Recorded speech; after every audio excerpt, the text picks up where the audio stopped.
안녕하세요 여러분, 세상돌아보기입니다. 예, 오늘은 25년 8월 11일이고 예, 월요일입니다. 많은 분들이 보셨을 것 같은데 오늘 미국 백악관에서 트럼프가 코카사스 산맥 바로 밑에 예, 있는 앙숙이던 두 나라, 몇 년 전에는 전쟁까지 했죠. 아르메니아하고 아제르바이잔을 화해를 시켰습니다. 이것이 시사하는 바는 엄청나게 크다고 생각을 합니다. 여러 가지 측면이 있거든요. 자, 제가 제목에서 말씀드린 것처럼 지금 트럼프가 한반도에서 꿈꾸는 것이 바로 이런 툴이다. 이런 틀이다. 당연히 한반도의 틀은 한반도에 있어서 화해, 트럼프가 그걸 해낸다면은 아르메니아, 아제르바이잔보다 훨씬 큰 전 지구적 변화, 전 지구적 균형을 새로 잡아야 된다. 그런 부분이 있는 것이죠. 미국이 유리한 쪽으로. 굉장히 큰 영향을 가지고 있는 것이고 훨씬 적극적이다. 예. 아르메니아, 아제르바이잔이는 지금 어떻게 보면 정치적 상징성의 의미가 상당히 큰 부분이 있어요. 근데 이것도 이제 미국이 발을 들여놓는데 이것이 성과를 내려면은 또 다른 추가적인 많은 일들이 진행이 돼줘야 돼요. 물론 그 방향대로 가긴 갈 겁니다만은 거기에 반해서 한반도는 엄청나게 적극적이고 규모가 훨씬 큽니다. 베트남 오늘 만나는 거 보셨죠? 베트남 자 워싱턴에서는 트럼프가 이 일을 하고 있고 우리나라에서는 베트남과 우리나라가 앞으로 잘해보자. 정치, 경제, 군사, 전략적으로 친해지자. 이때까지 베트남과 우리가 경제 이외의 것을 생각해 본 말이 별로 없었습니다. 같은 메시지, 같은 방향으로 가고 있어요. 그 가운데 있는 것이 15일로 예상되어 있는 알래스카에서의 트럼프와 푸틴의 만남, 그리고 이달 후반으로 예상되어 있는 이재명과 트럼프의 만남. 네. 자, 그런 각도에서 한번 보겠습니다. 자, 이런 기사가 나왔죠. 트럼프의 중재하에 합의 평화 프로세스 합의.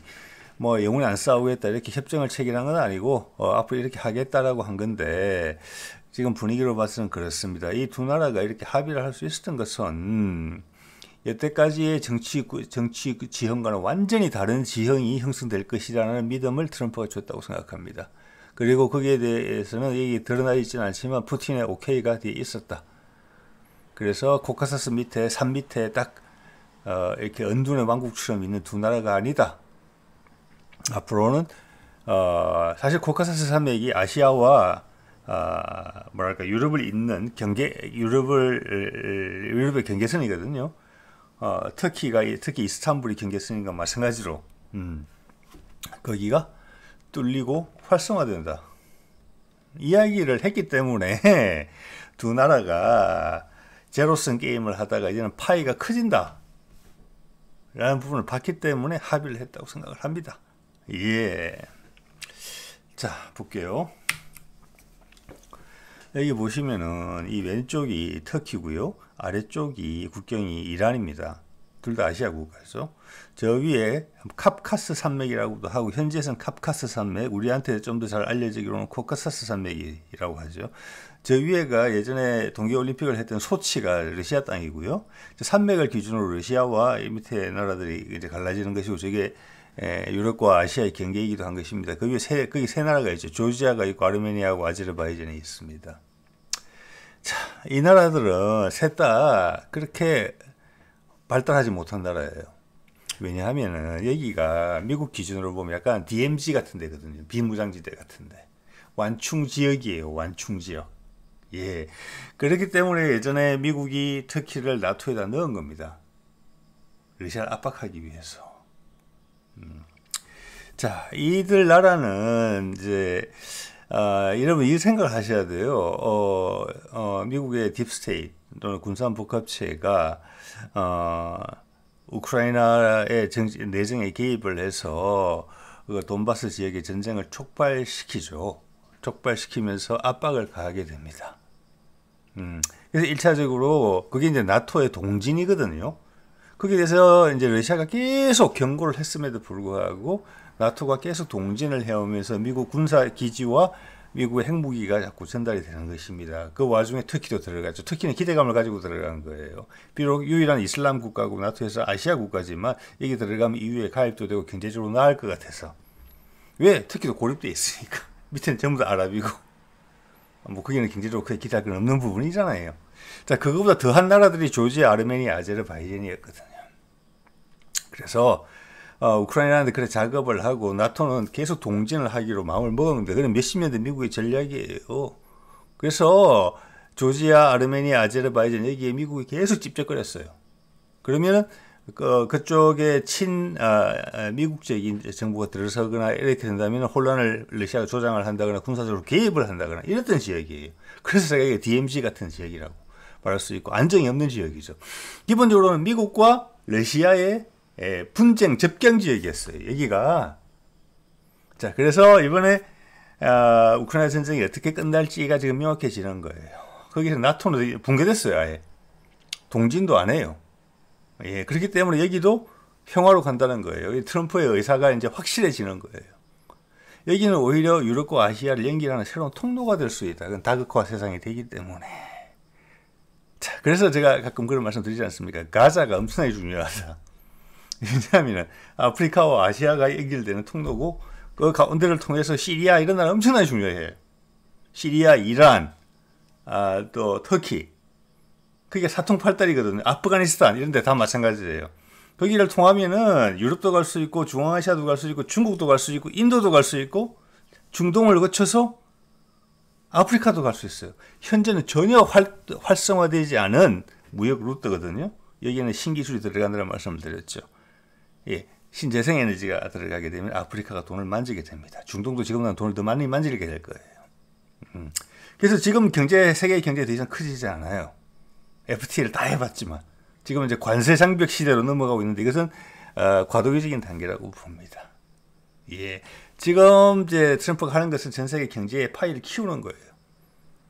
그렇기 위해서 푸틴이 손을 잡았다 이렇게 보시면 돼요. 그래서 여기에서 이제 트럼프가 트럼프 로드라는 것을 만들겠다. 40 몇 킬로인데 이게 뭐냐면 아르메니아 한가운데 파란색 동그라미로 쳐지는 지역, 제가 이름이 좀 길어가지고 외우지는 못하겠습니다. 아제르바이잔의 국토예요. 근데 이 길을 아제르바이잔이 이 길을 가려면은 아르메니아 국토를 가로지르거나 아니면 이란을 통해서 가야 되거든요. 자, 거기에서 미국이 관할을 하는 이란과의 경계선을 따라서 40 몇 킬로 정도 되는 것 같아요. 그 길을 미국이 관리해주면서 소통을 하게 하겠다. 이거보다 더 큰 그림은 이 지역이 개발될 수 있다는 것입니다. 뭘로? 이 밑에 통로하고 저 위에 러시아하고 연결되면서 이야기를 하는 겁니다. 그러면은 이란하고 이스라엘이 그중 핵심이 이란이에요. 이란을 통하면 이란과 파키스탄은 친합니다. 파키스탄과 인도는 원수죠. 거기가 물꼬가 트여질 것이라는 생각이 드는 거예요. 이걸 보면 그래야지 이 길이 의미가 있어지거든요.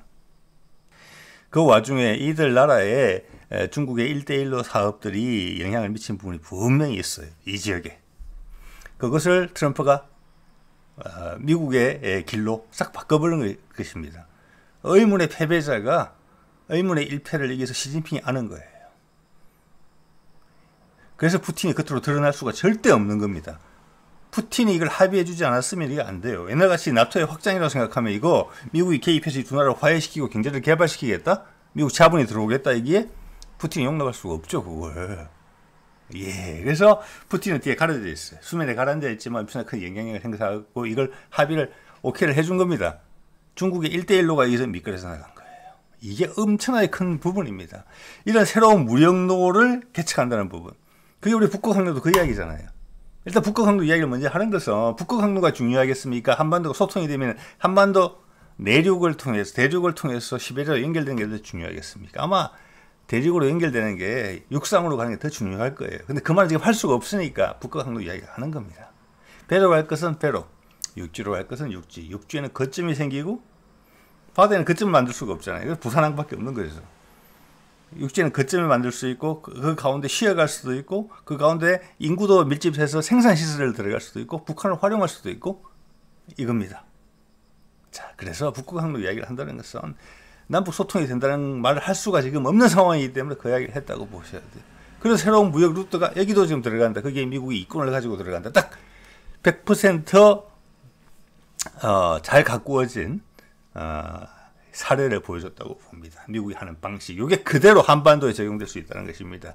남북 화해를 시키면서 바로 이야기 나왔잖아요. 트럼프 아르메니아 대통령이 그런 이야기 한 것 같은데, 트럼프가 노벨상 추천한다고. 이것은 푸틴이 다 배려하는 것입니다. 미국이 계속 떼야 돼요. 그래서 미국이 우아하게 시들 수 있도록 급격하게 몰락하지 않고 중국을 계속 누르면서 세상이 조금 평등해지고 새로운 무역 루트들이 생기게 되는 거죠. 기존의 블록 체제에서는 생각할 수 없는 경제 개발 여건이잖아요. 이 지역이 조지아, 아르메니아, 아제르바이잔, 조지아도 좋은 일 생기겠습니까? 안 생기겠습니까? 생기고 러시아 남북 활성화돼요. 특히 좀 전에 말씀드린 대로 이란, 파키스탄, 인도로 이어지게 되면 그게 바이든 때부터 이야기했던 인도의 새로운 인도가 유럽과 연결될 수 있는 육지와 그때는 바다를 또 그쳐서까지 갔어요. 그런 아이디어를 냈던 바가 있습니다. 1대1로에 대항을 해서 그것이 현실화 된다는 거죠. 이렇게 이래 되면 전 세계 경제가 커진다는 겁니다. 네. 자, 그래서 트럼프 로드라고 이름을 지었다. 자, 그리고 이것이 우크라이나 지금 휴전시키는 데 있었어도 이번에 휴전으로 갈 가능성이 조금 더 높아졌다고 여러분들 이제 판단하실 겁니다. 그죠? 아르메니아, 아제르바이잔 저것은 러시아하고 지금 푸틴과 트럼프 간에 말이 다 끝났다는 이야기고 다른 걸 본격적으로 작업을 하자는 거예요. 짧은 시간에 많은 걸 터뜨리겠다. 중국이 정신을 차릴 수 없을 정도로 이겁니다. 지금 트럼프 많은 시간이 없죠. 그거랑 우리 이재명하고 베트남의 서기장이 만난 것은 같은 맥락이에요. 다른 장소에서 새로운 무역 루트, 새로운 안보 환경, 새로운 안보 연대, 즉 베트남이 마음대로 움직일 수 있는 공간을 주는 거예요. 베트남이 하고 싶은 걸 더 잘하게 해주겠다는 거예요. 앞으로 문제는 딱 나선 건 이재명, 그 뒤에 숨어 있는 것은 트럼프. 트럼프 뒤에 또 숨어 있는 것은 푸틴. 이런 것이죠. 자, 트럼프 푸틴과 15일 회담, 이 15일 회담의 결과물은 좀 더 뚜렷해지는 것 같습니다. 방향은 더 확실해지는 것이죠. 이런 기사들을 봤을 때. 자, 제가 좀 전에 트럼프가 이게 아제르바이잔하고 아르메니아 두 나라만 이어줘 40km의 도로를 이어준다. 그런 관리비만 들 따름이고 돈 되는 거 하나도 없습니다. 미국 입장에서는. 뭐가 돼야 돈이 되느냐. 제가 며칠 전에 본 기사를 캡처를 해놨습니다. 관심이 갔기 때문에. 이 시점에 왜, 특히 방송에서 한 거거든요. 이 시점에 왜 이란 대통령이 파키스탄을 방문을 했을까? 이란과 파키스탄은 친합니다. 예. 자, 여기서 하나 제시될 수 있는 게 이란, 그 다음 옆에 아프가니스탄도 있고 파키스탄도 있고 그래요. 아프가니스탄은 뭐 크게 고민을 안 해도 될 거예요. 크게 적대적 관계는 없으니까. 파키스탄하고 인도의 적대 관계가 있어요. 그 적대 관계를 푸는 방법도 아르메니아, 아제르바이잔이랑 똑같아요. 더 큰 너희가 적대 관계를 해소하면 더 큰 이익이 생긴다는 것을 가르쳐 주는 거예요. 뭐냐? 아제르바이잔과 아르메니아가 합의를 했고 그 밑에가 이란이에요. 이란하고는 지금 핵 협상을 하고 있잖아요. 미국하고. 그리고 지난번에 이스라엘과의 분쟁을 해결하는 과정에서 좋은 경험도 축적을 했어요. 이러면 그 옆에 터키도 관심 있어요. 하나는 러시아로 가는 루트가 될 수 있고 하나는 유럽으로 갈 수 있는 루트가 있어요. 터키만 하면 아무 의미가 없죠. 지금도 연결돼 있죠. 이스탄불로. 그렇지만 그게 아프가니스탄, 파키스탄, 이란을 거쳐서 거꾸로 이야기해야 되겠죠. 이란, 아프가니스탄, 파키스탄, 인도까지 연결된다. 이러면 전혀 이해가 달라지는 거예요. 그러면은 이스탄불이 지금도 훨씬 더 중요한 거점. 이름 그대로 아시아와 유럽의 이어주는 자리가 되는 거예요. 지금까지 이어줄 게 없잖아요. 지정학적으로만 그런 것이. 그걸 숨통이 트여진다는 것이에요. 자, 그럼 사통팔달이 되는 거예요. 이란에서 아제르바이잔하고 아르메니아 그쳐서 코카사스 산맥을 건너갈 수도 있고 방향이 다 달라요. 터키로 갈 수 있어요. 그렇죠? 자, 그럼 터키에서 내려와서 밑에 시리아 쪽으로 내려갈 수가 있어요. 그러면 이제 그다음 가자가 되는 거죠. 그럼 아프리카 가는 거, 이집트 건너서. 자, 그러면은 이것은 거의 동시에 이거 며칠 전에 나온 기사입니다. 이러면은 인도가 이게 분명히 관심이 있다. 파이가 커지죠. 그 인도도 돈 벌고 파키스탄 돈 벌고 이란 돈 벌고. 여태까지 뭐 이란이 미국하고 핵 협상할 테니까 나의 무역 제재 해소해 달라 뭐 이런 거하고는 차원이 다른 이야기가 되는 거예요. 북한하고도 마찬가지예요. 똑같은 그림이 동시에 전 세계에서 동시에 여러 군데서 발생하고 있다는 걸 보시면 돼요. 그러면은 가자에서 이스라엘의 운명은 이미 정해졌다고 보시면 딱 돼요. 마지막 저항을 하고 있죠. 지금 네타냐후가 가자 전쟁을 확전하고 있으니까. 자, 그것을 이스라엘 국민이 우리 국민처럼 우리 국민이 윤석열을 감방에 쳐넣은 것처럼 네타냐후를 그렇게 잡아채지 못하는 것이 그게 그 나라의 현재의 역량이라고 저는 생각을 합니다. 예. 자, 그런 한편에 이런 기사는 의미가 어떻게 해석이 돼야 될지를 한번 생각해 보시기 바랍니다. 자, 지금 트럼프의 입장은 젤렌스키가 가운데서 지금 돌부리처럼 걸려서 이것을 억지를 부리고 있는 거거든요. 그래서 바로 어차피 우리의 전쟁이니까 푸틴하고 나랑 협의한다. 너는 빠져. 이렇게 된 거거든요. 지금. 자, 우크라이나 영토 줄 거면 휴전 안 해. 지금 우리가 휴전 안 한다고 하고 있는 거예요, 이미. 트럼프의 그 시간표는 정해져 있는데. 예, 푸틴 돈바스 요구, 젤렌스키 거부. 저는 돈바스 지역은 현재 점령한 지역입니다. 여기는 러시아세가 센 지역이고 러시아 문화권에 있는 지역이에요. 민족적으로도 그렇고 언어적으로도 그래요. 여기하고 내전이 있었던 거잖아요. 우크라이나랑. 그냥 돈바스가 그냥 순수한 우크라이나의 영토여서 진짜 눈물을 머금고 동족 상잔의 이별이 발생하는 그런 장소가 절대 아닙니다. 이 지역은 그래서 이 지역만 접수를 하고 러시아의 국가로 4개의 공화국인가 있죠. 국민 투표 거쳐서 러시아의 한 부분이 됐어요. 이미 한 2년 됐나요 벌써? 예, 이거를 러시아가 절대 토해내지는 않죠. 그거는 뭐 미국과 푸틴이 협상을 한다고 해서도 절대 양보가 될 수 없는 기본적인 상식에 속하는 겁니다. 예. 자, 그래서 푸틴이 돈바스를 요구했고 젤렌스키가 거부한다? 젤렌스키는 거부할 수 있는 입장에 있지 않습니다. 푸틴은 돈바스 요구하지 않습니다. 이미 차지했거든요. 그것을 트럼프는 인정해 줄 것입니다. 그런데 세계 여론이 나쁘지 않은 방식으로 하려고 해요. 자, 이것은 지금 근데 젤렌스키가 딴지를 건단 말이에요. 계속. 트럼프는 앞으로 가고 싶은데 오늘 여러 가지 신호가 나왔잖아요. 저기에서 빵빠레. 그중에 대표적인 게 지금 트럼프가 평화를 이루어줬기 때문에 노벨상 준다는 이야기, 이게 대표적인 이야기예요. 자, 그래, 지금 이란, 이스라엘 휴전시켰잖아요. 거기다가 아제르바이잔, 아르메니아 휴전시켰죠. 좀 있으면 한반도에서 남북을 휴전시킨다고 할 것입니다. 다 냉전 체제에서 미국과 소련의 경계선에서 있던 부대끼는 지역이었어요. 군사 지역이었어요. 분쟁 지역이에요. 단지 그러니까 그쪽에 있는 나라들은 항상 가난하고 힘들고 정치적, 경제적으로 불안정했어. 왜? 뭘 하려면 계속 그 큰 나라들 개입을 하니까 한반도가 적나라하는 경우가 있지 않습니까? 한 벌써 몇 년 됐습니까? 70년 넘었죠. 왜? 그전에 일제치하에 36년 살았었는데. 자, 100년 정도 동안 우리는 강대국들의 힘에 의해서 쪼개져 있었어요. 희한한 방식으로. 또 점령당해 있거나. 그것을 해소시킨다는 거예요. 그거는 세계사적으로 충격이 있는 일이죠. 자, 트럼프는 그런 빵빠레를 울림으로 인해서 이런 젤렌스키의 저항과 우는 소리를 아예 파묻어버릴 그럴 계획으로 마음을 먹은 것입니다. 예, 돈바스는 당연히 러시아로 갑니다.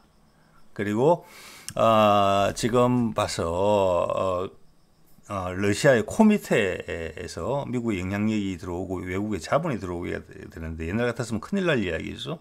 즉 우크라이나에도 큰 문제는 없을 것이다. 거꾸로 거기는 러시아가 지금 전쟁에서 이기고 있기 때문에 더 큰 영향을 발휘할 수 있는 것 같지만 아니다.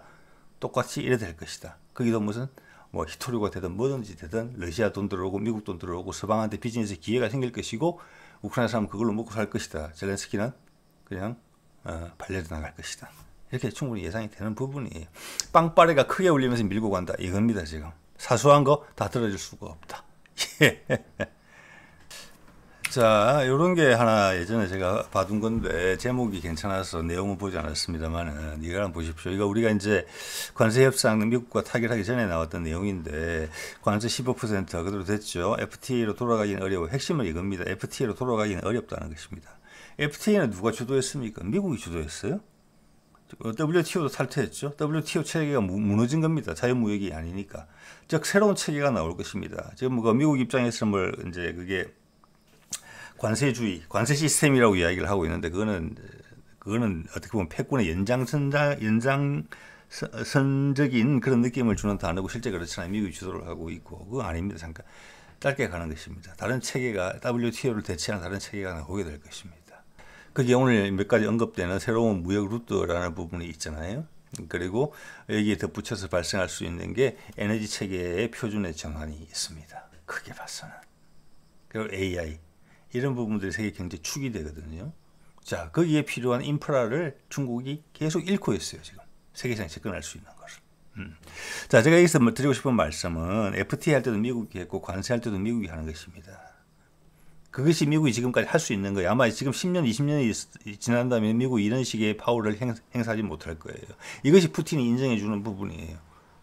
트럼프 너만이 할 수 있다. 그건 세계한테 유익하게 써라. 마지막 남은 패권의 힘, 아직도 너희가 쓸 수 있는 미국의 패권의 힘, 너희 앞 단돌이 잘하는 대로 써라. 마지막 약해진 내 모습에 실망해서 욱하는 용도로 쓰지 말고. 예. 자, 미국은 이런 데서 사고할 필요 없다. 그냥 이미 다 지난 일이니까 앞으로 처신을 잘해라. 너 몸을 잘 다스리는 대로 쓰고 세상이 잘 바뀌어서 네가 편안하게 안식을 취할 수 있는 그런 세계 구도를 만들어놔라. 안 그러면 미국인은 폭망한다. 세계가 혼란에 빠진다. 전쟁이 날 수 있다. 세계 전쟁이. 이게 푸틴의 메시지고 트럼프가 강력하게 동의하는 부분입니다. 예. 자, 이제 죄송합니다. 이재명이 최근에 이런 이야기 했어요. 이것은 북극 항로 이야기하고 같은 연장선상에서 봐야 된다고 봅니다. 기업 경영 잘못하면 감옥 간다. 국내 투자 망설이는 이유를 짚었다. 한국에서 기업을 하고 싶은데 이런 어려운 점이 있다라는 이야기예요. 자, 이게 뭐냐면은 한국에 외국 기업이 들어와서 투자 환경을 기업 활동할 수 있는 투자 환경을 개선하겠다 이런 거예요. 뭐 이거 하나라도 말이 되는데 해외 투자 유치 이런 부분이 있는데 지금 우리가 특히 뭐 딱히 해외 투자 유치를 받을 만한 분위기는 지금 없어요. 그지요? 그래서 이거는 북극 항로하고 남북 간의 소통을 전제로 할 수밖에 없다는 것입니다. 북한하고 소통이 되면 북한은 생산 기지가 되는 거예요. 뭐 늘 말씀드립니다만 윤석열이 이야기한 담대한 구상의 핵심이 뭡니까? 북한을 아주 짧은 시기에 제가 봤을 때는 뭐 5년도 안 걸릴 것 같은 몇 년만 있으면 돼요. 그래서 제가 아까 아르메니아, 아제르바이잔보다는 한국은 바로 적극적이다. 남한의 기술과 인프라, 도로, 항공, 뭐 철도, 인력, 기술 바로 차 타고 30분 거리에 있다. 황해도 지역이 먼저 개발될 것으로 보이거든요. 그리고 푸틴의 친연자원을 가지고 푸틴과 바로 연결된다. 북극 항로로 나란히 가는 차마말하지 못하는 남북 횡단해서 시베리아로 가는 그 노선 그리고 생산기지 그때 때마침 에너지의 표준이 바꿔준다. 다른 여러 가지 표준도 바뀐다. 그 생산기지는 한반도가 해준다. 2, 3년이면 된다. 예전에 뭐 데이터 자료 금액 뽑아놓은 것도 나왔잖아요. 몇십조 원. 그렇게 되면 해외 투자가 들어오는 거죠. 자, 국가 항로와 남북 소통과 같이 맞물려 있는 것이 해외 자본이고 이게 정치적 혼란이 있는 게 아니라 우리가 20년, 30년 전만 하더라도 아니 10년 전만 하더라도 통일 비용 걱정하면서 통일해도 되겠나 통일 안 하는 게 낫겠다 이런 국민 여론조사하고 결과도 나오고 그랬었어요. 그게 아니라는 거예요. 아제르바이잔, 아르메니아, 이란이 파키스탄 가는 거, 인도랑 가는 거 적대 관계를 해소만 하면 돈이 낸다는 거예요. 훨씬 크게. 그 가운데 미국은 관리비 받겠다는 게 딱 끼어들겠다는 거예요. 미국 자본이. 그게 미국이 돈 버는 방식이에요. 생산 갖고는 안 돼요, 이제. 여기도 미국 자본 들어올 겁니다. 그게 예상되는 바예요. 그래서 외국 기업이 들어와서 쉽게 영업할 수 있도록 도움을 주자. 많이 들어올 것 같으니까, 들어올 거니까 이야기하는 것이라고 보셔야 돼요. 네. 지금 오늘 쭉 사례에 나오는 그 어떤 것보다 더 드라마틱하고 정치적 명분이 있고 또 한국이라는 나라가 아르메니아, 아제르바이잔, 인도, 파키스탄 이런 나라하고 달리 문화적으로 끌고 가는 나라예요. 거기서 뭐 노벨상 이야기는 아무것도 아니고 엄청난 빵빠레가 불러일으켜지고 있고 거기 지금 에이펙 준비에 대해서 세계 신경을 많이 쓰는 거 보면 제가 봤을 때는 BTS랑 블랙핑크 엄청나게 바쁠 수 있다 이렇게 봅니다. 예, 여기서 여기에 반대하는 세력들은 그냥 이 불꽃에 그냥 스스로 타 죽을 거예요.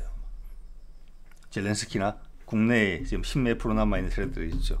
지금 국민의힘 전당대회의 모습을 비추는 그 일부 세력들 장렬히 산호하게 될 것입니다. 예.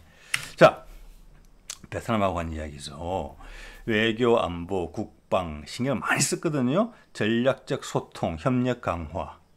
자, 이런 것은 엄청나게 예외적인 것이고, 저는 베트남 그 서기장이 상당히 인상을 받았을 인상적이었을 거라고 생각합니다. 우리 이재명의 언급에 대해서 뭐라고 했는지 둘째 줄을 한번 보십시오. 외국 군대와 싸워 이겨내고 통일을 이룬 저력이다. 예. 지금 이런 말을 아마 베트남에 해주는 다른 나라 국가 정상이 별로 없을 거예요. 외국 군대와 싸워서 이겨냈죠. 예. 프랑스. 그 현대사만 보더라도 프랑스하고 싸웠고, 그리고 미국하고 전쟁을 해서 미국을 밀어냈고, 그리고 중국하고도 전쟁을 해서 중국을 이겼습니다. 그러면서 통일을 했어요. 옛날 같으면 나올 수 없는 말이에요. 공산당에 의해서 착한 월남이 적화된 것으로 우리는 알고 있으니까요. 그렇게 표현되어 왔으니까 그걸 이렇게 표현한 거예요. 발상의 전환이 있다는 것이 이 메시지에 그냥 녹아 있는 겁니다. 예.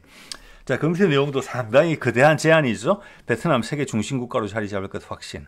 이 내용에서 이제 말씀을 드렸지만, 이렇게 말을 한다. 이것은 베트남에 대해서 간절히 청하는 거예요. 이거 오랫동안 고민한 거 아니에요. 저가 이재명의 스타일이 있잖아요. 문재인 스타일이 되게 비슷하거든요. 꼼꼼하고 모든 게 앞뒤가 맞아요. 그러면 베트남에 이 정도 신경을 쓸 것이었으면 뭐 실용 외교 정도 이야기밖에 안 들렸잖아요. 대선 기간 동안에 베트남 이야기 한 번도 안 나왔습니다. 이 정도는 베트남 이야기 나왔었어야 돼요. 갑작스럽게 결정된 부분이에요. 이것은 미국과의 행보가 일치되는 부분이고, 북미 종전선언이 급격하게 다가오면서 우리의 역할에 대해서 우리가 어떤 숙제, 우리가 감당하겠다고 이야기한 부분이에요. 이건 대양 해군과도 연결되어 있어요. 뭐 베트남을 불편한 중국에서 떼내겠다는 거죠. 그들의 해양 주권을 우리가 대신 같이 지켜주겠다는 거죠. 그리고 너를 잘 사는 나라로 만들어줄게. 지금 우리가 주는 거 훨씬 안겨다 줄게. 이 뒤에 트럼프 뒤에 푸틴이 없으면 이렇게 아무리 사탕 발린 말을 한다고 해서 베트남이 덜컥 위에 중국이 누르고 있는데 우리한테 이렇게 손을 잡아줄 수 있겠습니까? 아니라고 보셔야 돼요. 이게 징검다리예요. 자, 똑같은 일이 아제르바이잔, 아르메니아, 인도, 파키스탄, 죄송합니다. 이란, 파키스탄, 인도까지 갈 수 있다. 이렇게 봅니다. 향후는 가자도 포함이죠. 자, 이렇게 되면 베트남, 필리핀 하면서 남중국해가 확보되는 부분이 있고, 그 힘의 공백은 한국 해군이 키워서 간다. 중형 항모는 반드시 간다고 봅니다. 미국이 엄청나게 지원할 것이라고 보죠. 자, 그리고 남북 상황에 대해서는 주한미군 사령관이 이런 말을 했죠. 육군 중심 주한미군의 변화 가능성 예고하면서 이렇게 돌려 말하고 저렇게 돌려 말하고 하고 있죠. 주한미군 숫자보다 역량을 유지. 이건 말이 안 되는 소리예요. 아니, 과거에도 괌 기지에서 뭐 날아오고 이런 게 있었잖아요. 그런데도 왜 현지에 2만 명의 전투병력을 둡니까? 3만 명의 전투병력을. 그것도 과거에는 동두천에 있었어요. 그리고 이쪽에 뭐 파주에도 있었어요. 미군 부대가. 북한군의 남침 경로에 딱 있었단 말이에요. 그러니까 북한군이 남침을 하게 되면 미군하고 교전이 발생할 수밖에 없는 위치에 있었거든요. 그래서 그것을 노무현 때 평택으로 기지를 만들어서 옮겨준 거잖아요.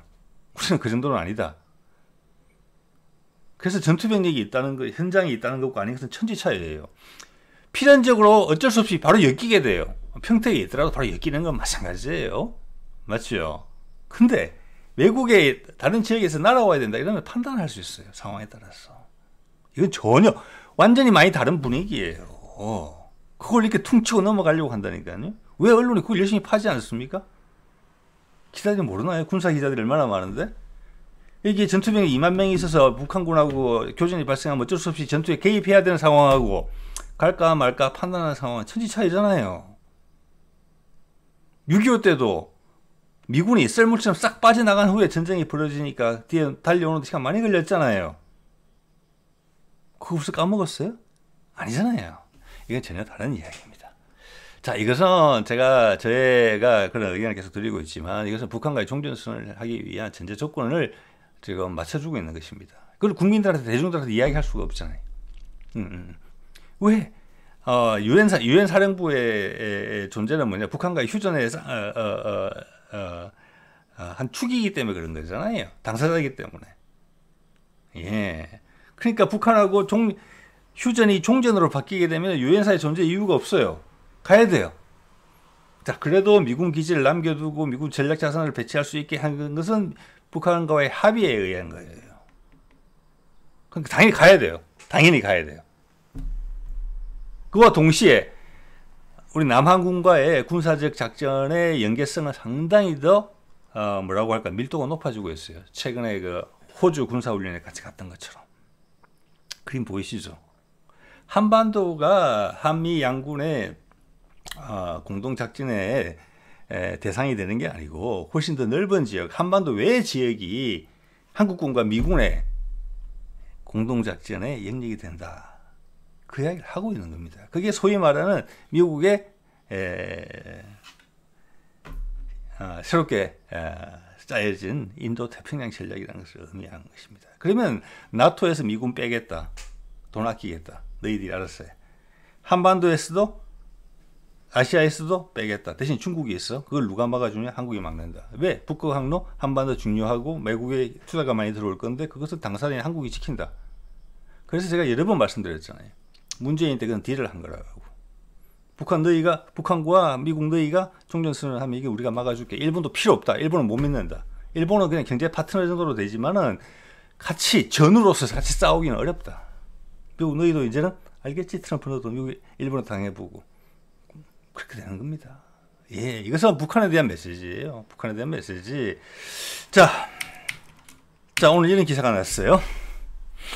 얼마 전에 이제 15일 날 미팅하기로 결정된 게 위트코프 특사가 와서 3시간 동안 푸틴하고 대화를 나눈 결과로 바로 나왔다고 말씀을 드린 바가 있어요. 다 된 거죠. 이제 다 확인되면 조금 더 강고하게 확인이 됐죠. 그때 좋은 분위기로서 마지막 마무리가 됐었다는 거 한국에도 급하게 메시지가 왔습니다. 여기서 일본을 지금 만난다는 이야기가 얼핏 나오는데 우리가 이 점이 그거는 뭘까? 그 생각도 한번 해볼 수 있는데 지금 추가 이야기는 안 나오고 있어요. 그것도 급하게 조율하고 있는 거예요. 베트남도 급하게 조율해서 만난 겁니다. 푸틴이 위트코프 편에다가 미국 CIA의 고급 간부 중에 아들 하나가 러시아로 와서 러시아군에서 싸웠어요. 우크라이나 전장에서. 그래서 전사를 했어요. 그 부모는 잘 모르고 있었던 것 같은데 거기 레닌 훈장이라고 이게 아마 러시아에서 최고의 훈장인 것 같습니다. 이걸 전달했다고 해요. 예. 자, 이렇게 되면은 우리 쪽에서는 이게 심리전이다 이런 분석이 제일 먼저 나오는 것 같아요. 뭐 깊은 분석은 아니죠. 장난치려고 한다. 예. 근데 오늘 쭉 보셨죠? 이거가 심리전인 것 같습니까? 아닙니다. 이것은 푸틴의 진심입니다. 이렇게 알려주는 것입니다. 푸틴은 꼭 그렇게 하더라고요. 이것이 푸틴과 트럼프 사이의 마음이다. 이런 기준이 붕괴될 것이다. 영원한 적, 미국의 영원한 적 러시아, 악마 푸틴 이게 아니게 된다는 것을 의미하는 것입니다. 아제르바이잔, 아르메니아, 인도, 파키스탄도 태도가 달라질 것이고 마지막으로 한반도에서도 달라질 것이다. 예, 이 이야기를 강하게 시사했다고 봅니다. 예, 자 이게 이제 왼쪽이 아제르바이잔 대통령이고 아제르바이잔은 특히나 되게 친합니다. 말도 거의 같다고 해요. 그러니까 같은 튀르크 터키 계열이 두 나라로 쪼개져 있다 이렇게 보시면 맞는 것 같고 그래서 지난번 아르메니아 아제르바이잔 전쟁에서도 그 당시 드론이나 신무기를 엄청나게 지원해 주셨죠. 그래서 그때 아제르바이잔이 그냥 뭉개버린 거지 않습니까? 그게 드론 전쟁, 무인 전쟁의 시작이었었어요. 이쪽에 오른쪽이 아르메니아인데 트럼프 가운데 즐거워하고 있지요. 요게 이거보다 훨씬 큰 버전으로 한반도에서 분명히 노리고 있다는 것을 이제는 여러분도 느끼시리라고 봅니다. 자, 오늘 이 정도 말씀드릴게요. 네.